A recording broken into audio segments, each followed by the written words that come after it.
I hadn't heard anything about Hardspace Shipbreakers until I began seeing ads on TikTok saying that the game was coming out of early access on the 24th of May.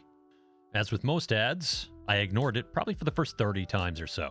But for whatever reason, the 31st time that ad ran, it caught my eye. And I'm really glad it did. I'd literally seen nothing about Shipbreakers until I saw that TikTok ad.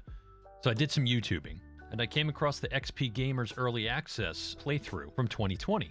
After watching his playthrough, I was immediately intrigued. Here was a game that looked and played unlike anything I had played before or seen before. While some elements could be inspired by any one of the thousands of Gary's Mod maps on Steam, or even Portals 1 and 2, specifically the portal gun itself and what it can do, I don't recall a game actually being published and sold that has everything Hardspace Shipbreakers has to offer. As the game's name implies, you're a shipbreaker in the vacuum of space. You work inside a sealed spacesuit with some sort of propulsion pack with tools such as a grapple and a cutter to help you cut ships, and that's spaceships, into various pieces. At its base, the game is somewhat simple and has a tiny learning curve which is addressed by a solid tutorial. When you add the two of those characteristics together, you get a game that's very easy to get into. Think of it as your favorite FPS or Battle Royale, except in zero gravity, in space. And instead of shooting guns,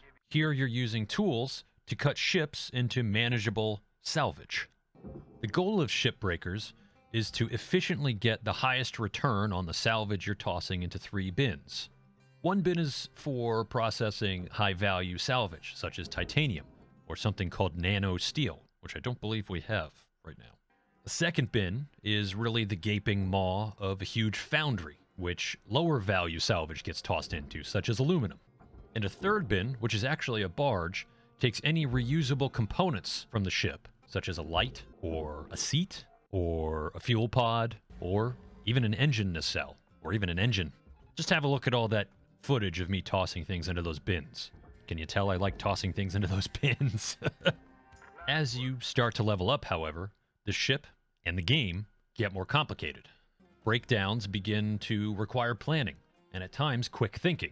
The ships get bigger, which means more salvage and more rewards, but also bigger hazards and bigger risks. And while there are similarities within the same model of ship you may be breaking down, no two ships are the same. On top of that, you have to worry about limited resources like O2, oxygen, or fuel, and powerful secondary tools that all require time and money to replenish. And last but not least, in the career mode of the game, you have a fixed schedule. Each breakdown of ship is allotted 3 in-game days, which is 15 minutes of real-world time. So in a way, the pressure is on. There is a storyline to all this, and it does tell us why the playable character is breaking down these ships. Put simply, you're in some serious debt, in excess of $1.5 billion.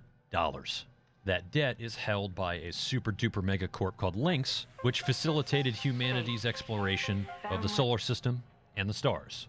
Your job is to work as quickly and as efficiently as possible breaking down ships to pay off your debt.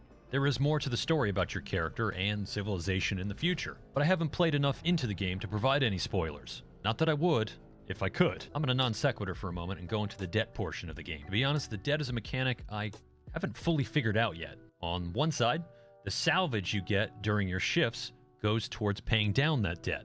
On the other side, everything you purchase over the course of the game goes against that debt, increasing it. What happens if you increase your debt too much? Or the alternative, what happens if you pay it off in full?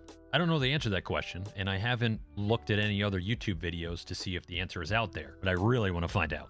In summary, Hardspace Shipbreakers is an amazing combination of the simple and the complex, and I think that's what makes the game so enjoyable. It's very easy to learn to play, and to float around and to use the tools and break down ships. Combine that with the ever-increasing complexity of each breakdown, and this game hits a civilization-like time dimension, where I keep going out for one more shift of shipbreaking, and all of a sudden I look at my watch, and it's 3 a.m. in the morning.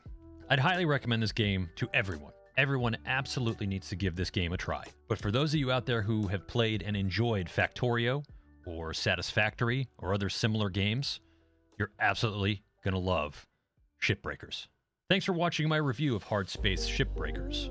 I hope you enjoyed it. If you did, please drop a like and subscribe. Also, hit that alert button to catch one of my future vids or one of my future live streams, all right here on my YouTube channel. Until next time. Like, you can't sit here right now. Lay down. Just lay down. Lay down. Just chill. Cats, am I right?